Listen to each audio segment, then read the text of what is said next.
Imagine a small town where a simple school bus driver quietly changes the lives of everyone around him, without ever asking for anything in return. A man who, after losing his dream job, finds a new way to make a difference, one child at a time. But what happens next is nothing short of miraculous. Jeremiah Lawson was once a teacher who fought against a broken system. Today he's just known as the bus driver, but little do they know he's leading a revolution. From the backroads of Nevada to the hearts of the next generation, this is the incredible story of how one man's kindness and courage sparked a movement for change. You won't believe the transformation this quiet man makes as he takes his seat at the front of a bus, and what happens when his words of encouragement ignite the power of a community. Stay tuned to hear how a story of struggle, redemption, and hope can change everything.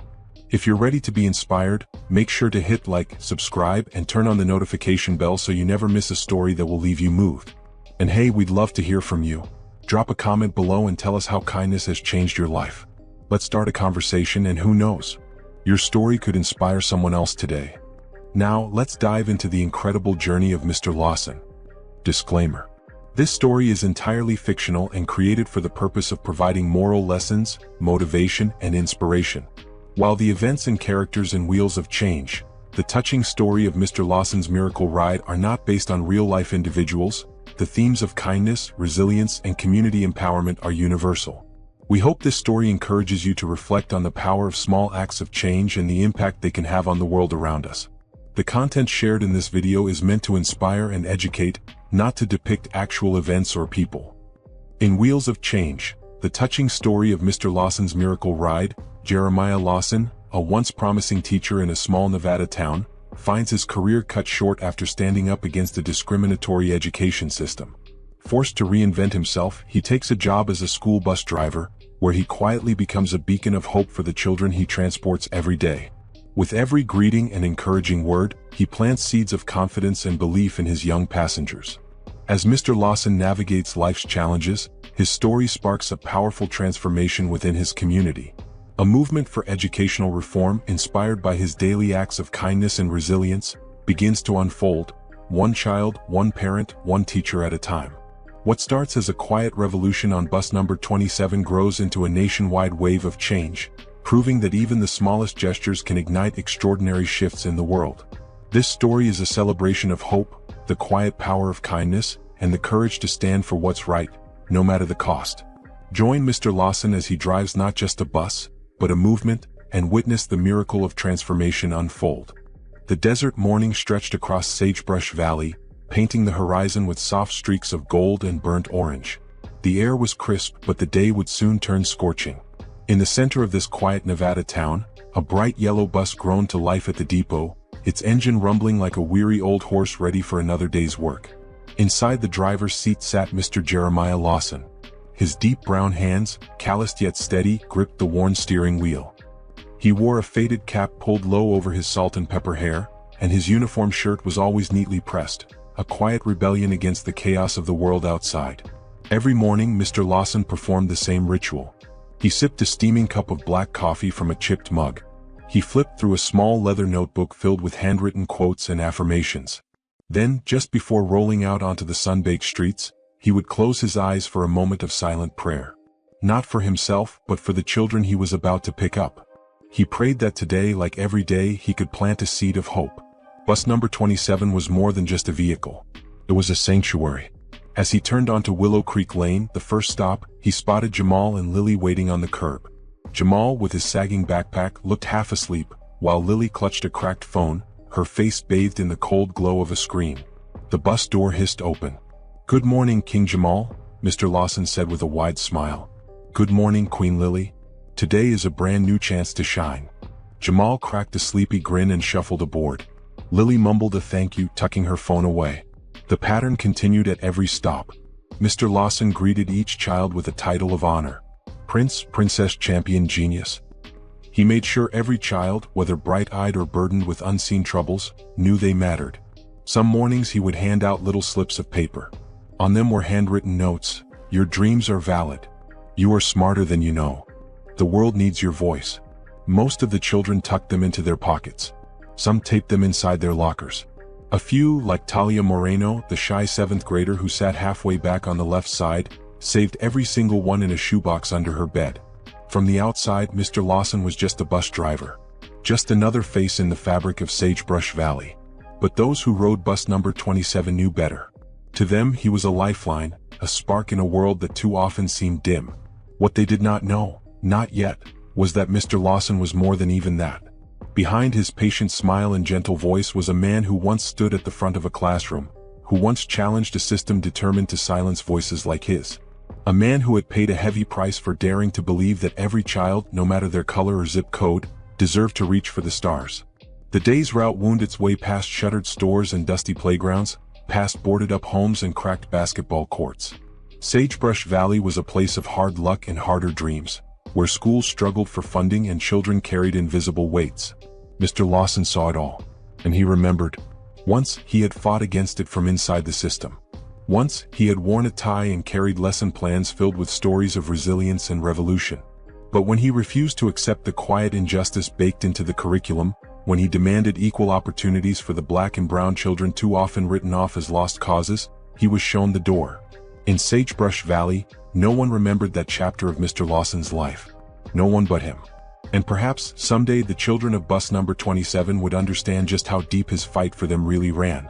As the last stop approached and the children filtered off into the gray brick schoolyard, Mr. Lawson leaned back in his seat, watching them scatter into the halls of possibility. He smiled to himself. The battle was not over. It had only changed battlegrounds. And for now, his weapon was simple but mighty. A kind word, a steady hand, and the unshakable belief that even the smallest encouragement could change the course of a life. The desert sun climbed higher, and bus number 27 rumbled back into the streets, ready for tomorrow. The next morning, the desert heat pressed against the city earlier than usual, thick and relentless. Mr. Lawson adjusted the small fan mounted above his seat and wiped his brow with a handkerchief before pulling bus number 27 onto the road. The same cracked sidewalks, the same weary houses. Yet to Mr. Lawson, every morning felt fresh, like an unopened letter waiting to be read.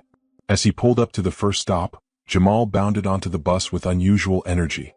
He handed Mr. Lawson a folded piece of paper, cheeks burning with pride. "I got AB on my math test," Jamal said, trying to sound casual but unable to hide the grin breaking across his face. Mr. Lawson unfolded the paper and read the grade. His eyes twinkled. "AB?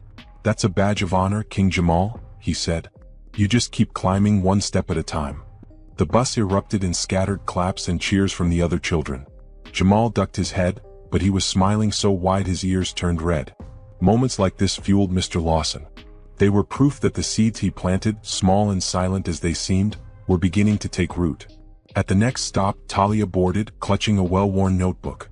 She slipped into her usual seat and glanced nervously toward the front. Mr. Lawson caught her eye in the mirror and offered a nod of encouragement. She smiled, hugged the notebook tighter, and settled in. Unknown to her classmates, Talia had been writing. Late at night, after her mother fell asleep, she filled page after page with essays, poems, and short stories, many inspired by the daily affirmations Mr. Lawson handed out. Today she had done something daring. She had submitted one of her essays to the state's annual Voices of Tomorrow contest, a competition open to middle school students across Nevada.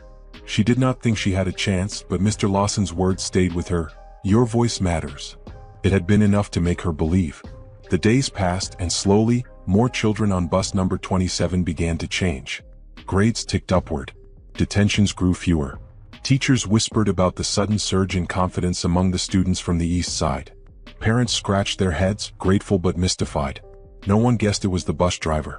One Friday afternoon, Principal Harmon boarded bus number 27 unexpectedly. He was a tall, heavy-set man with a perpetually furrowed brow and a clipboard tucked under his arm. "Jeremiah," he said, stepping up the bus stairs. "Mind if I ride along for a bit?" Mr. Lawson nodded politely, though his gut twisted. In Sagebrush Valley, visits from authority figures were rarely good news. As the bus rolled on, the principal watched silently. He saw how Mr. Lawson greeted every child by name, how he offered high fives, fist bumps, and sometimes a whispered word of encouragement. When they reached the last stop, Principal Harmon turned to him. "I do not know what you are doing, Mr. Lawson," he said, voice low, "but whatever it is, keep doing it." Mr. Lawson simply tipped his cap. He did not need validation. But it stirred something inside him, something he had long buried. A spark of the old fire, the one that once drove him to battle for justice inside boardrooms and classrooms. That night, after parking the bus and shutting off the ignition, Mr. Lawson sat for a long time in the empty lot, staring up at the endless Nevada sky. Maybe, just maybe, it was time to do more than whisper encouragement. Maybe it was time to raise his voice again. He pulled out a wrinkled sheet of paper from his glove box. It was an old letter, the letter of termination he had received all those years ago, the words still sharp and bruising: failure to comply with institutional expectations. He read it one last time, then calmly tore it in two. The next day, Mr. Lawson began jotting ideas in a small spiral notebook. Stories, memories, lessons learned on the front lines of education. He did not know where it would lead. He only knew that the fire inside him was no longer content to smolder. The battle for the children of Sagebrush Valley was far from over, and Jeremiah Lawson was no longer content to fight it in silence. Weeks passed, and the rhythm of Sagebrush Valley pulsed on. The desert sun blazed without mercy, turning the city's concrete bones into mirrors of heat. But on bus number 27, there was a different kind of warmth, the steady, glowing kind that came from hope. Talia Moreno sat at her usual seat halfway down the aisle, notebook open across her knees. She scribbled furiously, the bus's bumpy ride making her handwriting loop and sway across the pages. Her brown eyes shone with quiet excitement. She had received a letter in the mail that morning. A thick envelope heavy with importance. Talia had been named a finalist in the state's Voices of Tomorrow essay contest. Her piece, titled "A Seat at the Table," had moved the judges with its fierce honesty about growing up unheard in a system that often overlooked children like her. The award ceremony would be held at the Civic Center in 2 weeks. Winners would read their essays aloud before a panel of educators, lawmakers, and journalists. Talia was terrified, but deep down she felt something stronger than fear. She felt ready. Mr. Lawson noticed her radiant energy as she stepped off the bus that morning. He smiled, sensing something good brewing even if he did not yet know what. That afternoon, as the children chattered on the ride home, Principal Harmon made another surprise visit. This time he was not alone. A local reporter trailed behind him, camera slung over his shoulder, notepad in hand. They were doing a series on unsung heroes, Principal Harmon explained. Teachers, coaches, volunteers, people quietly shaping the next generation. Somehow, word had spread about bus number 27 and the remarkable change in its passengers. Mr. Lawson chuckled quietly to himself. He was used to staying in the background. He did not seek attention. But if his story could plant even more seeds, perhaps it was time to step into the light. The reporter asked him simple questions at first. About the bus route. About the kids. Then the conversation turned deeper. "What do you think is the most important thing these kids need?" the reporter asked, pen poised over his notepad.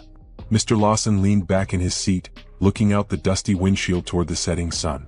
"They need to know they are seen," he said softly. "They need to believe their voices matter. That their dreams are not just decorations for their notebooks but blueprints for a future they can build."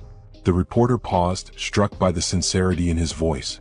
That evening, as twilight fell over Sagebrush Valley, an online article appeared featuring Mr. Lawson. It painted a vivid portrait of a humble bus driver who had transformed his daily route into a moving classroom of courage and self-worth. The story began to ripple through the town. Parents shared it on social media. Teachers pinned it to bulletin boards. Community leaders, some of whom had never ridden bus number 27 or met Mr. Lawson, began to take notice. Yet the biggest spark was still to come. On the night of the Voices of Tomorrow ceremony, Talia stood on the wide stage at the Civic Center, clutching the microphone with trembling hands. Her heart hammered against her ribs. She spotted her mother in the crowd, and to her shock, she also saw Mr. Lawson standing quietly at the back, hands folded over his chest, eyes brimming with pride. Talia took a breath and began to read. Her essay wove a fierce, clear-eyed portrait of life as a student overlooked and underestimated. She spoke about teachers who never learned her name, about outdated textbooks, about counselors who steered kids like her towards safe choices instead of bold dreams. And then she spoke about bus number 27. About a man who saw kings and queens where others saw statistics. The room fell silent, hanging on every word. When she finished, the auditorium erupted in applause. Talia was announced the winner of the entire competition. Reporters swarmed her. Cameras flashed. But Talia had only one thing to say when the microphone was placed back into her hand. "I would not be standing here without Mr. Lawson," she said. "He reminded me that I am not invisible." That moment ignited something unstoppable. Within days, major news stations reached out for interviews. National magazines called. Parents demanded meetings with the school board. People wanted to know more about the quiet bus driver whose daily words of encouragement had sparked a revolution. And in the heart of Sagebrush Valley, Jeremiah Lawson finally understood. The world was ready to hear the truth he had carried for so long. It was time to tell the whole story. The morning after the ceremony, Mr. Lawson sat at the small kitchen table of his modest home, staring at the empty pages of a leather-bound journal. The phone had rung nonstop since sunrise. Interview requests, invitations to speak at schools, even an email from a publishing company offering to discuss a potential book deal. It all felt overwhelming. Mr. Lawson was not used to being seen. He had spent so many years operating in the quiet spaces. A nod here, a whispered encouragement there. Yet now the world seemed to be leaning in, listening for his story. The journal sat open before him, a silent dare. Could he do it? Could he really pour out the years of pain, struggle, hope, and resilience onto these blank pages? Could he revisit the memories he had locked away so tightly, the betrayal, the heartbreak, the firing that had upended his life? He pressed the tip of his pen to the first page and wrote one word: truth. Then, like a river breaking through a dam, the words began to flow. He wrote about his days as a young teacher, fresh out of college, full of idealism. About his students, whose brilliance shone despite the worn-out textbooks and the moldy classrooms. He wrote about the long battles with school boards who refused to fund after-school programs for black and brown kids. About the meetings where his suggestions were ignored or dismissed. About the final confrontation when he stood before a panel of administrators and demanded that the curriculum reflect the real history of America, not just the sanitized version. And he wrote about the aftermath. The pink slip delivered without ceremony. The shame he carried home. The whispers among his neighbors. The sinking feeling that maybe he had been a fool to believe he could change anything. But then he wrote about the decision to drive the school bus. About how he realized that change did not always come through grand speeches or policy shifts. Sometimes it started with a simple greeting. A kind word. A belief planted deep inside a child that they mattered. Day after day, Mr. Lawson filled the journal with stories, reflections, and hard-earned wisdom. Sometimes his hand ached from writing. Sometimes he had to stop and wipe away the tears blurring his vision. But he did not stop. By the time the journal was full, he knew he had created something more than a collection of memories. He had created a roadmap. A testament to what was possible when one person refused to give up on the next generation. With the help of a local librarian named Miss Adele, a fierce woman with wire-rimmed glasses and an encyclopedic knowledge of the publishing world, Mr. Lawson typed up his manuscript and sent it to the publisher who had first contacted him. The book would be titled Wheels of Change. Weeks later, the publisher called. "We love it," the voice on the other end said, brimming with emotion. "It is not just a book. It is a movement." They wanted to release it nationally. They wanted him to go on a speaking tour. They believed his story could inspire not just Sagebrush Valley but the entire country. Mr. Lawson set the phone down and sat quietly for a long time. He thought about the children on bus number 27. About Talia and Jamal and Lily. About all the other kids riding yellow buses through forgotten streets and forgotten towns. If his story could make their road a little smoother, their dreams a little closer, then it was worth every scar. Mr. Lawson smiled to himself and whispered a promise to the desert sky outside his window. "I am not finished yet." The first shipment of Wheels of Change arrived in Sagebrush Valley on a cool autumn morning. Pallets of crisp, fresh books, the cover gleaming with a golden school bus against a backdrop of endless desert sky, filled the tiny loading dock at the public library. Miss Adele called Mr. Lawson immediately, her voice breathless with excitement. "They are here, Jeremiah. You need to see this." When he arrived, a small crowd had already gathered. Students, parents, teachers, even some city officials. They clapped as he walked through the doors, a little bashful under the attention, but smiling nonetheless. That night, the library hosted the first book signing. Mr. Lawson sat at a table draped with a simple white cloth, a stack of books beside him, a black pen in his hand. The line to meet him wrapped around the building. Talia was the first in line. She hugged her copy of Wheels of Change to her chest like a precious jewel. "You changed my life," she whispered when it was her turn. Mr. Lawson signed the inside cover with a flourish and a note. "Your voice will change the world." After the event, reporters and news stations broadcast the story far beyond the borders of Sagebrush Valley. Interviews followed. Panels. Town halls. Wherever he went, Mr. Lawson spoke with the same humility and passion that had once filled his classroom and now filled his bus route. But he was not interested in fame. He wanted real change. He met with the school board. He sat down with city officials. He shared the raw stories from his years behind the wheel, the same ones he had poured into his book. He called out the disparities he had seen with his own eyes: broken textbooks, crumbling school buildings, outdated curricula that erased too much and uplifted too little. At first, the board listened politely, nodding with tight smiles. But Mr. Lawson had learned patience. He had learned persistence. He kept showing up. He kept bringing parents and students to the meetings, their voices steady and strong beside his. Slowly, the tide began to shift. A group of young teachers formed an alliance, pushing for an updated curriculum that included broader histories and diverse voices. Grants were approved to repair the most neglected schools. New training programs for teachers rolled out, focusing on cultural competency and equity. Mr. Lawson worked tirelessly, not just for recognition but for transformation. One evening, after another long meeting, Principal Harmon caught up with him in the parking lot. "You are changing everything," the principal said, shaking his head in wonder. "You have woken this town up." Mr. Lawson leaned against the hood of his car, looking out over the twinkling lights of Sagebrush Valley. "It was never just about me," he said. "It was about the kids. It always was." As winter settled over Nevada, bus number 27 rumbled along its familiar route, the windows fogged with breath, the children bundled in coats and scarves. But there was something different now. The children carried themselves taller. Their laughter rang louder. Their dreams stretched wider than the desert horizon. And Mr. Lawson, seated behind the wheel, felt something he had not felt in many years. Hope. True, fierce, unbreakable hope. He knew the road ahead would not always be smooth. There would be bumps, detours, and storms. But for the first time in a long time, the people of Sagebrush Valley were traveling it together. And Mr. Lawson was proud to be their driver. As the first snow dusted the peaks beyond Sagebrush Valley, a quiet revolution began to take root. The reforms that had started with Mr. Lawson's quiet words were no longer confined to dusty school board meetings or after-hours community discussions. The momentum had grown too strong. Like seeds scattered across the desert, change began to bloom in unexpected places.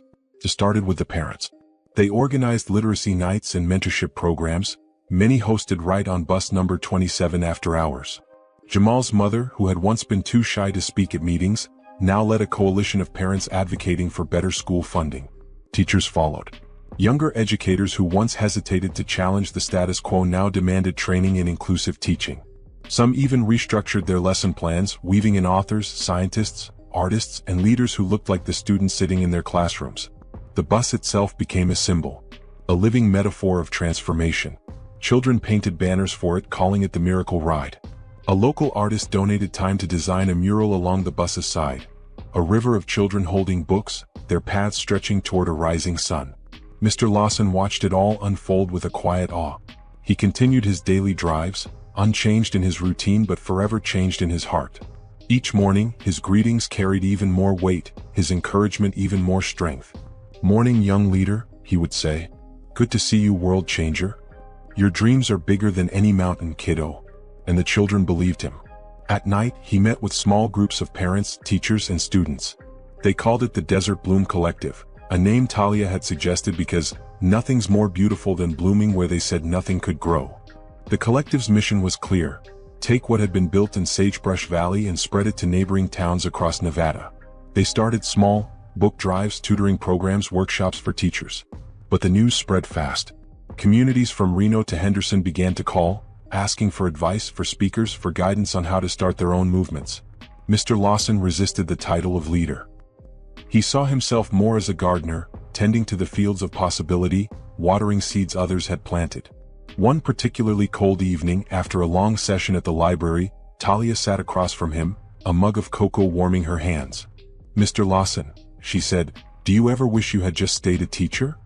He smiled, the deep lines around his eyes crinkling. "I never stopped being a teacher," he said. "I just changed my classroom." Outside the window, the town glowed under the winter stars. Lights twinkled along rooftops, and laughter floated down the narrow streets. For the first time in a long time, Sagebrush Valley felt alive with something more than survival. It felt alive with possibility.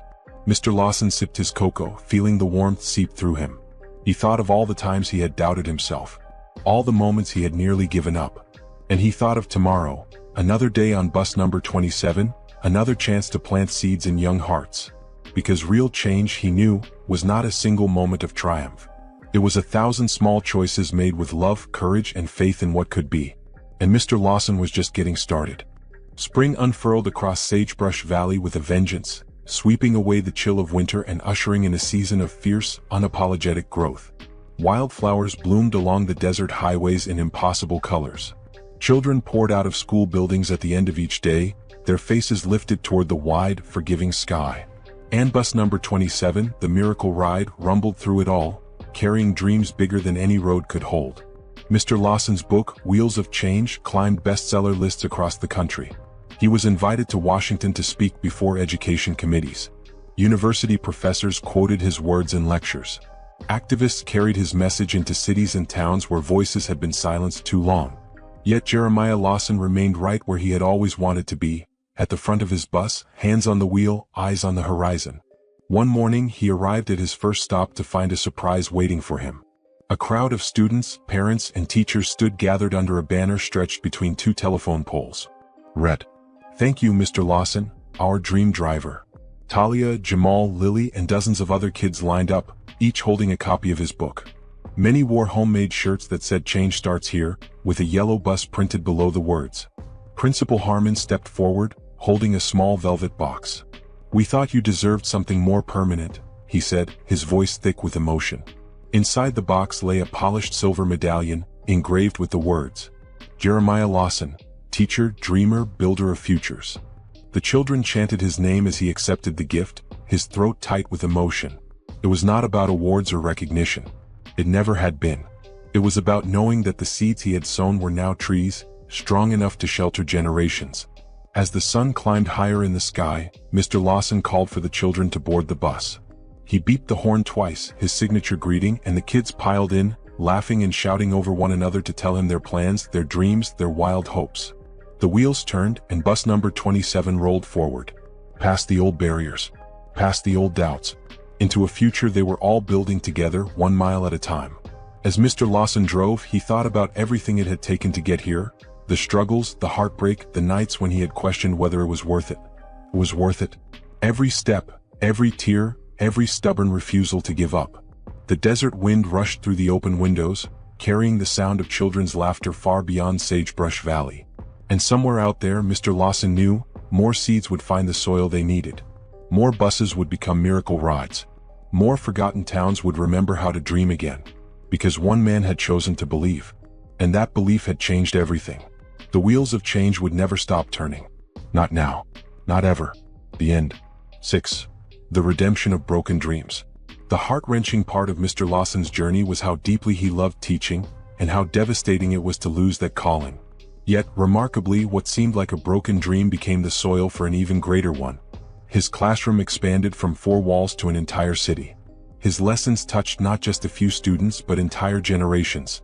This teaches us a powerful truth. Dreams may die in one form only to resurrect in another. When life breaks something precious to us, it does not always mean we are finished. It may mean we are being redirected toward something even bigger than we could have imagined.